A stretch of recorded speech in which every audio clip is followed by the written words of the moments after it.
welcome to Dilemmas with Jess Ellis, and my guest today is the wonderful Danny Beard. Now, we met at the Gay Times Awards. Yes. And you were my drunk best friend for the night. I think we'd seen each other at the awards, right? Well, I saw you and you obviously looked absolutely fabulous and your outfit was fabulous. I was like, in my head, subconscious, you're going to be my best friend. You didn't know it, but right. I had already said that. And then the night goes on, and then all of a sudden I turn around and you're stood next to me in a bar in Liverpool, a gay bar, and we're both half cut because... Me in a gay bar? What? Because how much free ale do you get on one of them nights? Oh my gosh. I see the invite and I'm like, is there free ale? Absolutely, I'm there. So turn around, there you are. I knew it was you because you look like a unicorn had vomited all over you. Yeah, I was full on rainbow sequins, I think. And we just had a ball, didn't we? It was so fun. And then we became like social media friends. Yeah. And then we've made the next step from, because sometimes you make a drunk friend and you're like, I'm going to see them again, and you don't. And you know what? It's not because you don't like each other. It's just because shit happens. But now you're in my house. Absolutely. With the dogs. You're in my house with the dogs. FIFA's on. FIFA's on upstairs today. I actually am a bit offended. I know that it's not downstairs. I was like, this is not the authentic podcast Dilemmas experience. He's moved it upstairs because my friend came, and I think it was just an excuse to be like, oh, you two can chat. Pop upstairs. And I'll just pop upstairs. So he has gone upstairs. He'll probably will be down because he likes to have a nosy. But for any of our listeners that don't know who you are, do you want to give us a bit of an explanation of who you are? Even though I absolutely love talking about myself, I hate talking about myself at the same time. I am a cabaret artist, drag queen, actor, singer, the list goes on. If you pay me to do it, I'll do it. You did Britain's Got Talent and you were a semi-finalist. Yeah. Cringe. No, I was. I think that's really good because also, like, what I would say about you, like, I just want everyone to head over to your Instagram because your makeup is like, so would you say you're a drag queen? Yeah, I am a drag queen, but like... It's more unique than that. It's drag. The category is drag, you know, the bracket is drag, what I work under. But I mean, I always wanted to be an actor. I went through that process of auditioning for drama school, not getting in, doing a foundation degree in acting. Then I ended up doing contemporary theatre practice. Ooh, yeah, in Salford Uni, and like spent 3 years kind of learning how to be a performative version of myself. Okay. And that's where like Danny Beard was born. And Danny Beard's just kind of a real extension of who I am, an extension of Daniel and what I do. Because it's like you are a drag queen, but you are keeping and emphasising your beard, which is obviously thought of as a male thing to have a beard, which I love that though. It's kind of like that Conchita. Yeah, kind of gender folk, you know, playing with, I've got boobs and big hips and a beard and contour. And your makeup, I was speaking to you about this before, like, how did you learn how to do that? Because it's art on your face. Do you know what? Practice. You want to scroll back on Instagram. Really? Oh, I look like I've just walked out of an earthquake, covered in dust and bits of shit stuck to my face. Ugly duckling, have you blossomed? Are you a glow up? Girl, I was more than an ugly duckling. Do you know what? I was just obsessed with like people from the 80s, like Lee Bowery, you know, Boy George era. Yeah. And I just played around and then just fine-tuned it. And I'm still doing it now. So you have just been announced as... You're playing Manchester Pride. Yeah, so exciting, isn't it? That is amazing because Manchester Pride as well just gets bigger and bigger every year, doesn't it? Like that, they're not moving it, are they? Because it's still in that car park. No, is it not? They're moving it. Oh, they're moving it. Girl, you need to get with the times. Oh my God, I'm out of the loop. You are going to be unfavourited by loads of gays now. I'll You're not up with the current news. I'll be stood in that car park like that. Where is everyone? On your own with a glow stick. Basically, they've kind of split it into two, and it's now Manchester Pride Festival. That's the branding, and they've got a new site which is going to be Saturday and Sunday with people like Years and Years, Ariana Grande. So you're on the same bill as Ariana Grande? Yes, say it again. Say it again for me, because I can't say it because I'll sound big-headed. You're on the same bill as Ariana Grande. Technically. Mate, that's amazing. We're not going to see each other, are we? But we might. I feel like if she saw you, though, she'd be like, want to speak to you. Well, can I tell you this? I did it before, and Mel C was in a dressing room, and we had Jake Shears from Scissor Sisters. Jake Shears is like, get in here, giving me all the drink. I thought I was like hitting the big time when I went in, and I had a packet of Skips and a bottle of Deserano on me rider. Scissor Sisters, they had a whole barman, the lot, making me cocktails. They had someone in there making it. Couldn't believe it. Oh my God. Oh, they're having a fight. Michael, they're having a fight. So you have listened to this podcast. Babe, I feel so cringe. When I listen and I hear all these big famous people saying, I'm a big fan, I'm thinking, well, I've got to say something different. I can't go and just but I am a genuinely big fan. Oh, good. I'm glad. My favourite thing about podcasting, because obviously I've started one as well recently. And what's your podcast? The Gossip Gaze. Yeah. It's me and my good Judy, Billy Andrew, and we just chat shit and we love it. But my favourite thing about a podcast, and this is where I feel like you really hit that nail on the head, hon, is it's just such nice, easy listening. Yeah. And you can listen to it. Driving, cleaning, cooking. You can pop it on. It's like an advert, isn't it? You can pop it on and you can listen away in the background, and then every so often you go, actually, no, I'd tell a boyfriend to shove it. You know what I mean? And that's why I'm glad I can now do that today. So you will know then, if you listen to this podcast. Is it now we're doing it? Really? That we start off with a game of double dares. My heart is pounding. So what I want you to do is close your eyes. My palms are sweating. Right. So on 3, we're going to put it in our mouth, but we've come up with a new rule. I'm sorry. I hate rules. I'm sorry about this. But you've got to chew hard, and even if it's horrible, you've got to swallow it. 1, 2, 3. Oh my God, I've got a good one. I think I have. Believe me, you'd know. What does it taste like? Could that be it's like a really shit licorice. Oh. Are they from Home and Bargain or what? Absolutely. Are they? Yeah. Okay, so this, I've said this before, juicy, it's from Anonymous. Anonymous from the Instagram DMs. Also, just a reminder, if you've got a dilemma, send it to our Instagram or our Twitter at DilemmasJess. And you can make it anonymous, or you can tell us what's your name and where you come from, like a bit of blind date.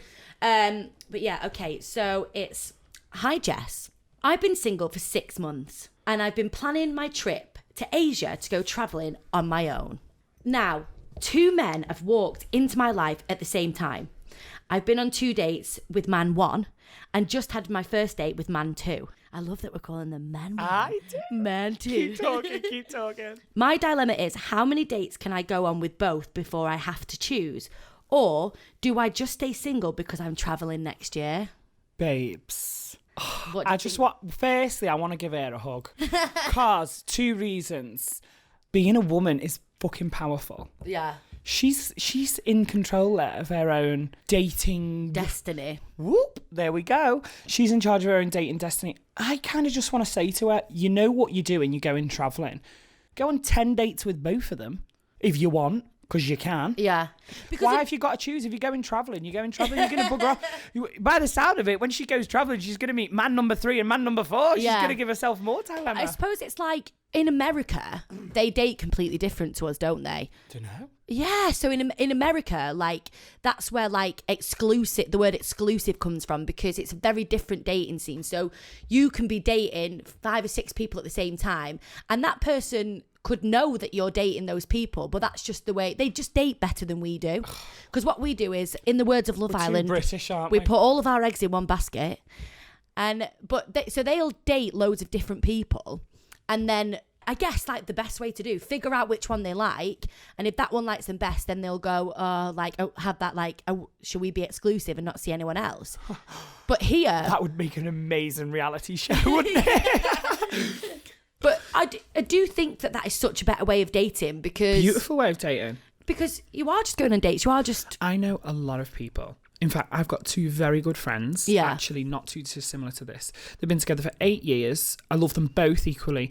And the girl in the relationship, I obviously don't want to say the names. Yeah. The girl in the relationship has gone away to teach yoga in India, and she's met somebody else.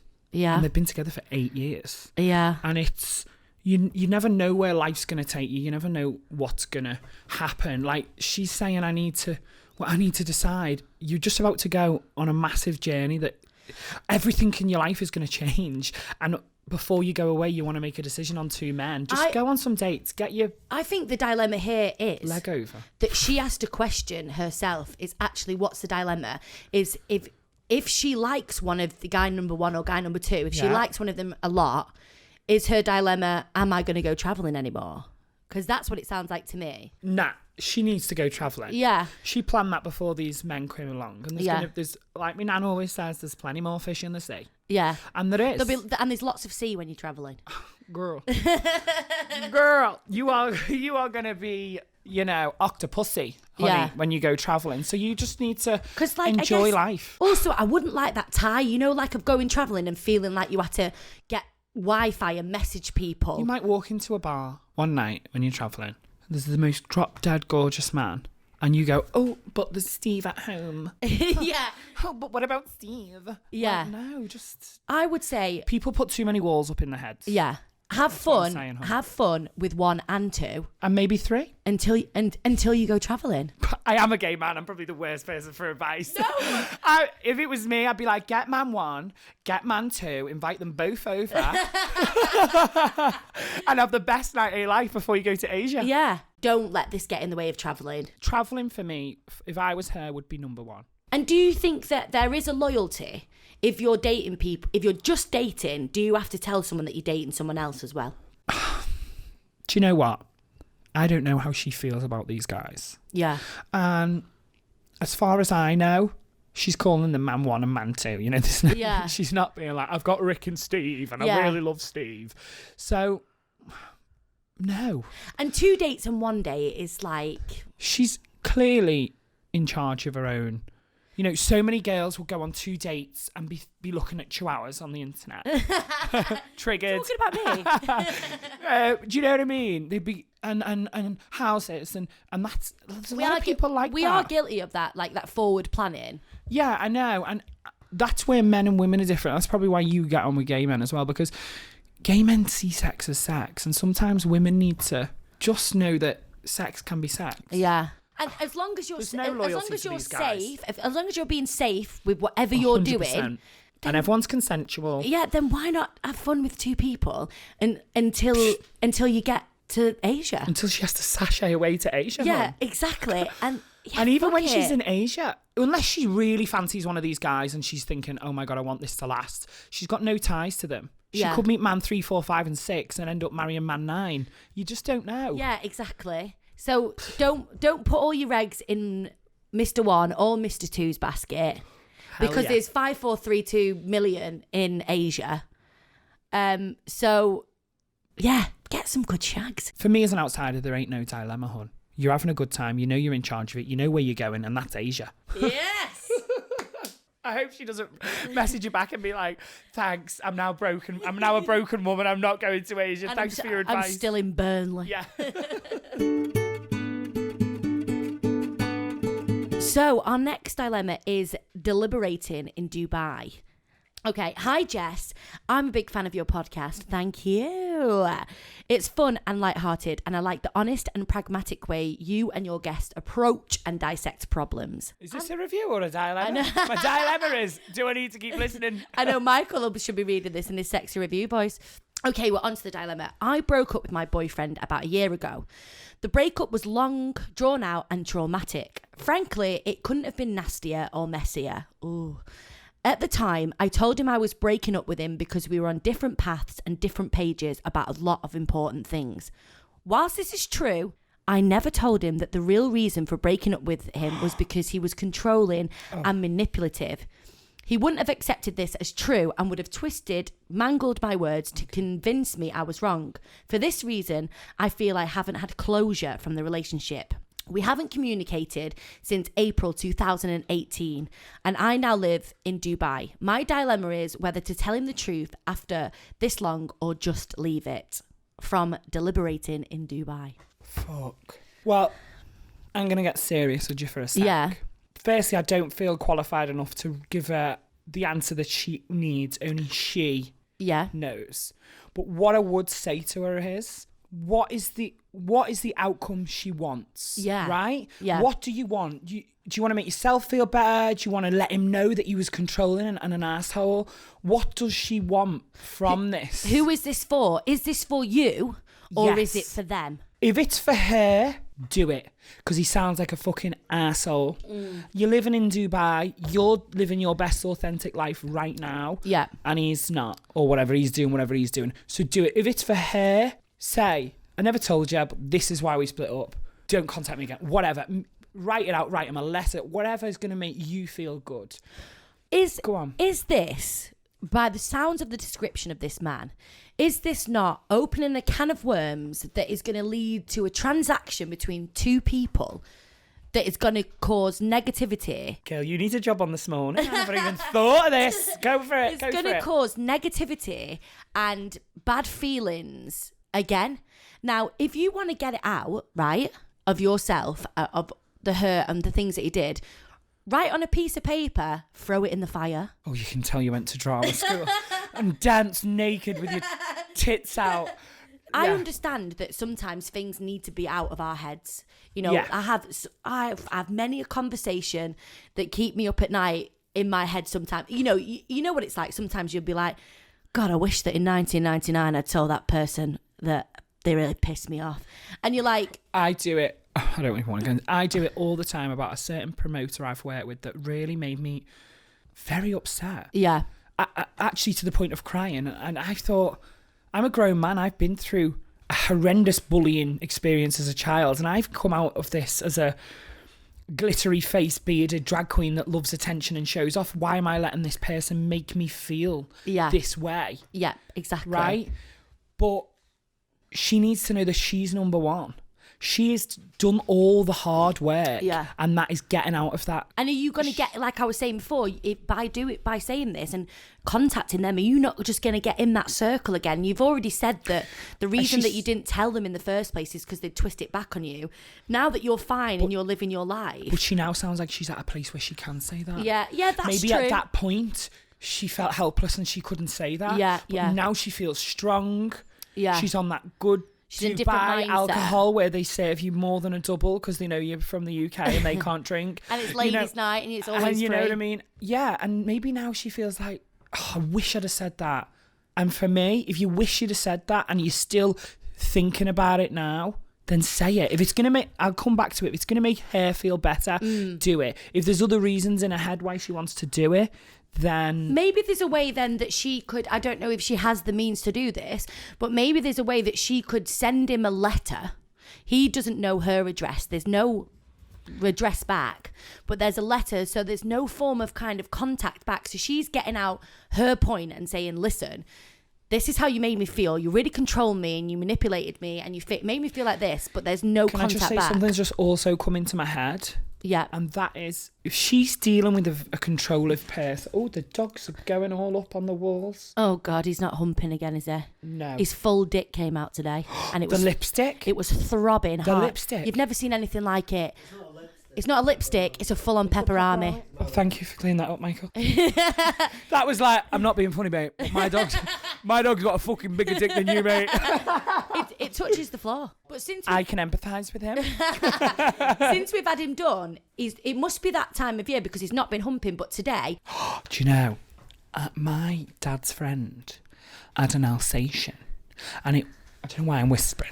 Is he here?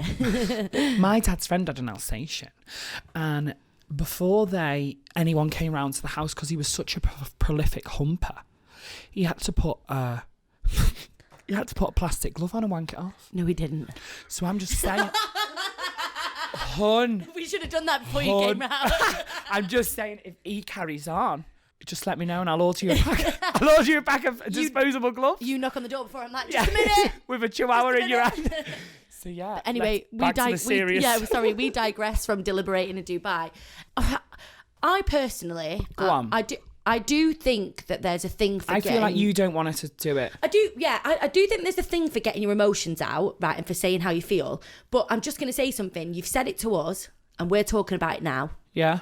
It's out in the open. It's out in the universe. I just think that... You think maybe that's enough of a relief. Yeah. Well, something did pop into my head before the dog started to show me the pepperami. If you're with someone that's controlling, is he going to get some satisfaction from you contacting him again? Actually, is he not going to think... Is he not going to think... I still left a mark on you. Oh, God, I really upset her. Or is he actually going to think, she's still in Dubai and she's still thinking about me. Because I know people like that, and I've got friends who've been with absolute arsehole skid marks of the earth that I could do 10 podcasts on about these people. And actually, I'm swayed to that. That's made me realise, if he was like that, don't contact him. Yeah. I know I've just swayed, no, but I'm thinking it out, and I'm talking it out, and I'm thinking, don't give him the satisfaction. Don't give him that satisfaction. You're in Dubai, you've moved on. Fucking leave him. Yeah. And you know what? I'm going to go to the arty farty, write it on a piece of paper, throw it in the fire and dance around with your tits out, babe. Well, not in Dubai, you'll get arrested. Well, okay. In your own home. Yeah.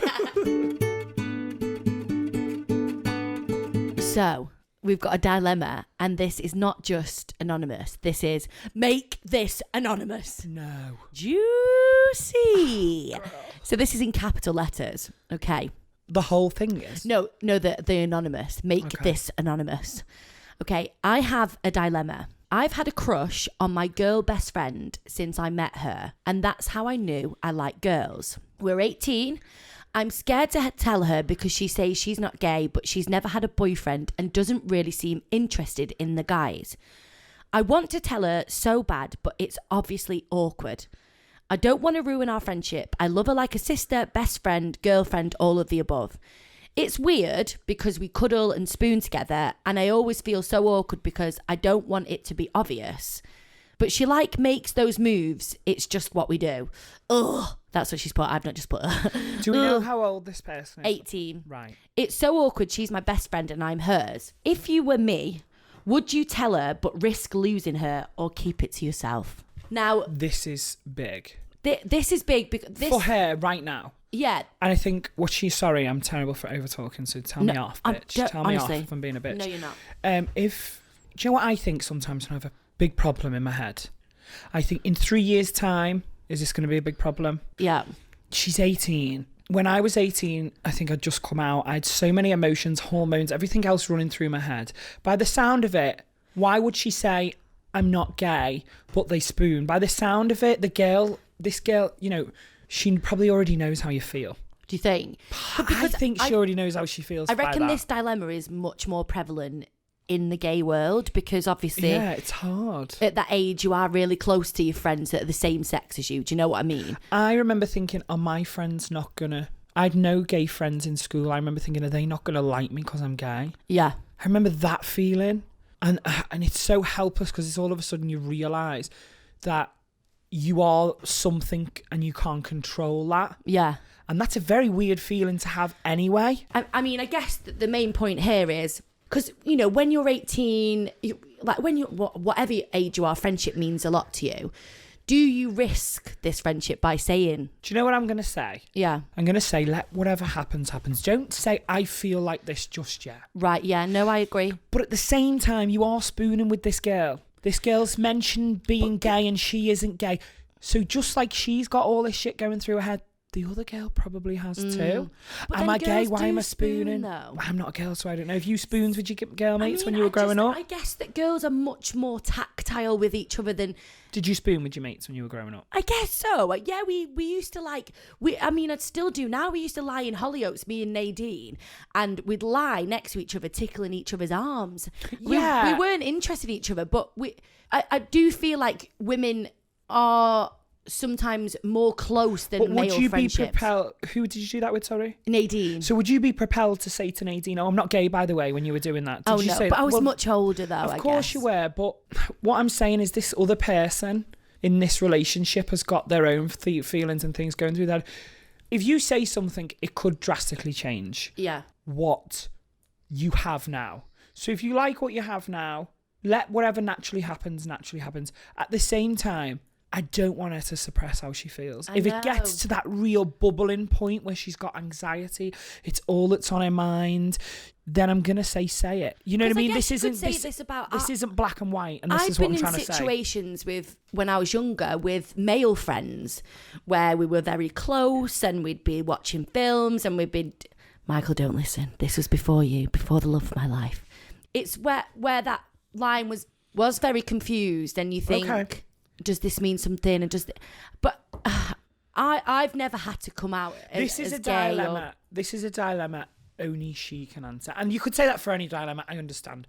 if it's eating her up so much so it's taking over, it's affecting her life, then... Or the friendship. Then you can say something. And if the friendship you had was everything you think it is, then it kind of still will. And if it's not going to be, if it's going to rupture your friendship, then maybe that's a good thing in the long run, because you're only torturing yourself. If you're going to say something, you have to have in the back of your mind that this could ruin your friendship. Exactly. So you have to go into it going, this could, she could turn around and in a Disney moment could be like, I feel exactly the same. Yeah. Or she could freak out because you are really good friends and you have spent that time together, and you be going, oh, I didn't mean it by this. And she could go a bit funny for a bit, and it could ruin your friendship for a bit. But if you totally. And that, you need to know all the outcomes. Or totally. Exactly. You might never see this bitch again. Yeah. Or she could freak out for a little bit and then turn around and go, listen, I don't feel the same way about you. I'm glad you've told me and I'd like to continue our friendship, but that's all it is. I think the best thing for this dilemma is to say, do what you need to do, but be prepared for the outcome. And that's not a black and white answer, but this isn't a black and white problem as far as I'm concerned. So, thank you so much for being a guest. It's been brilliant. You've been so good. You've been so deep. Have I? I get dead quick. I'm so emotional. No, but not deep in a bad way, like in a good way. Like, okay. Getting deep again. We're on a discovery with this podcast. Like, we want it to be lighthearted and we want to have a laugh, which we do. But obviously people have got genuine dilemmas. These are real people on the other... Yeah, we're having a laugh here. Yeah. You know what I mean? We're eating jelly beans that taste like shit and we're having a laugh. But these people are actually messaging you for help. And that I thought, I'm lucky I've got people around me that I can go for that. But maybe some people don't. But also, sometimes you need someone outside of the box. Like, 100%. Outside of your circle... Not your family, someone to just go, you don't know me, you don't know my circumstance, I just need an opinion. Like, absolutely. But to finish this... Are you going to make me another one of those things? Because I'm absolutely fuming that you've not got a bad one. I'm going to do it. But if this is a bad one, if this is awful, I'm going to go onto YouTube and I'm going to watch you die in Hollyoaks. On repeat to make myself feel better. Please say that on YouTube. Someone's just done a constant video of that tree falling on me over and over again, like a boomerang of death. Right, okay. I think you should get a light brown one. You know that's taking a taste of shit. That's why. No, it's probably not even a jelly bean. It's probably chihuahua shit. Listen, their shits are bigger than that, right? So is that going to be disgusting? I'm going to take one of these because I think this is going to be like watermelon or sprout, and the sprouts are really bad. I hate sprouts. That's going to be cola or cat food. Are you ready? Let's go. Oh my God, I've got a sprout. What have you got? I can't cure it anymore. What have you got? I can't cure it anymore. I've moved my tongue away from it. Oh my God. I can't swallow that. I can't swallow that. Right, if you're not swallowing, I'm spitting. I need a drink. That's been Danny Beard. Thank you so much. Love you, bitch. You've been listening to Dilemmas with Jess Ellis, and we hope you've enjoyed this podcast. If you have, you'll make Bob the dog very happy if you could click subscribe, give Dilemmas a rating, and also leave a review on Apple Podcasts too. And of course, if you've got a dilemma, then get in touch via the Dilemmas socials at DilemmasJess on Instagram and Twitter. Finally, don't forget, nobody's got their shit together and you're doing just fine. Thanks for listening.